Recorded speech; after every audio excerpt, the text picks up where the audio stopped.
This series is meant to go in order, so if you're watching from this video, I'd suggest going back to the first one in the playlist. That being said, we're going to do a short video on borrowed chords, pivots, that's a chromatic alteration, and neutral thinking. What do I mean by neutral thinking? Well, I'll actually explain this in a second, because I do have a course on chromatic harmony in key that has hundreds of examples that are royalty free to use. That's where I'd suggest starting when it comes to chromatic modulation, even though in this particular video we're not talking about any dominant style chords or tonicizers. We're going to talk a little about borrowed chords in only one video, and you should have a firm grasp on how to do this, borrowing chords. And the most common, of course, would be chords from parallel minor from major. So there's not everything in Romantic era music is this huge, constant, highly chromatic sequences like this. There's a lot of diatonic things that also happen.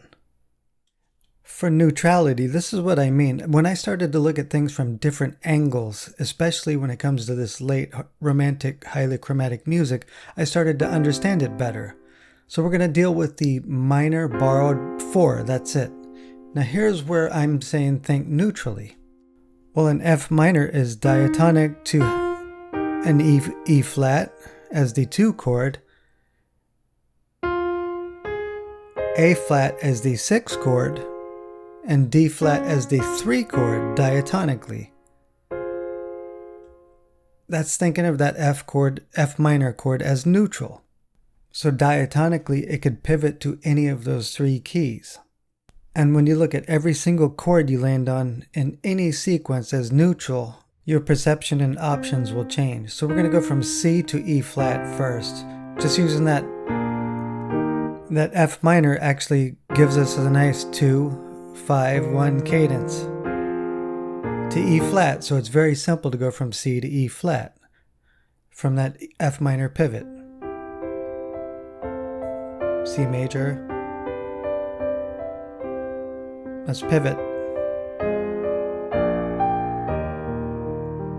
See how easy that is? That's actually, and it works out very nicely. So if you're into film score music, John Williams uses that in the Rise of Skywalker theme, that exact pivot. So here's what we could do, and what I wrote out here is once you hit that E flat, that's your new 1, consider borrowing again and producing the same exact harmonic sequence, taking you to G flat, a tritone away, very rapidly. So just improvising on it musically, you could hear what it sounds like just...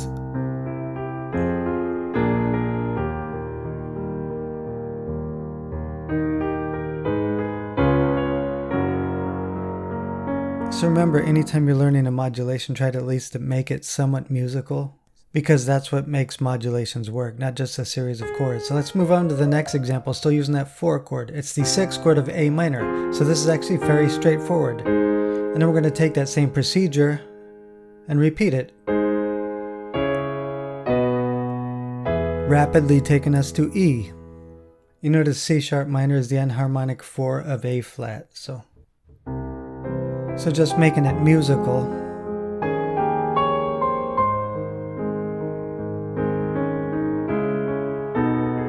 We're at E already. Now we could go anywhere we want.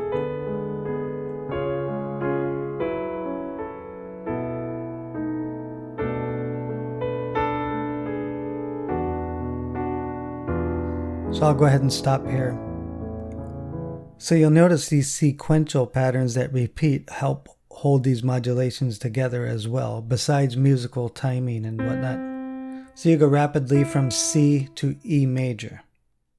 One more example, we'll treat it as the 3 of D flat. And we'll go all the way to G minor very quickly by repeating the same harmonic sequence. You could also consider this like a continuous 5-1 modulation. Major 5, minor 1. And these procedures could actually keep being repeated, but I don't recommend doing harmonic sequences forever. So don't rely on harmonic sequences to repeat forever. Try to break out of them. So musically,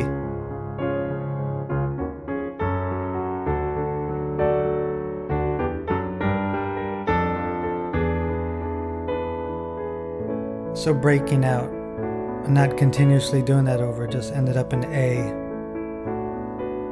I'll go ahead and stop. So I want to point something out. What happened when I ended up on that G minor chord, I did this sequence just as written out like this, and then treated this like G minor, and then the 5 chord, minor 5, and then treated that as the 4 chord of A minor, or borrowed 4 of A major, 5, 1. So you see how you start thinking differently, more neutral, whenever you land on a chord? Every single chord has a possible key it belongs to. For example, we did the same sequence as earlier, landed on this A flat. I could consider that A flat neutral, go to the G flat, and end up in D flat, because I treated that A flat as a neutral chord. It's the 5 chord of D flat.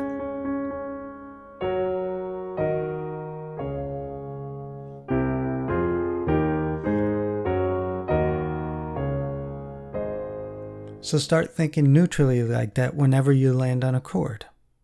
Also, I forgot to mention, when you're doing sequences like this, you could do them, don't do them just in root position. Try them with inversions. You'll come up with a completely different sequence. It's going to be a little bit more chromatic. So that's it for this video. Start working with the borrowed 4 from C major and start trying to pivot off of it and creating your own little sequences with a little bit of neutrality on what chord you're landing on. Ask yourself every single chord you land on when you start pivoting out, what function is this in a particular key?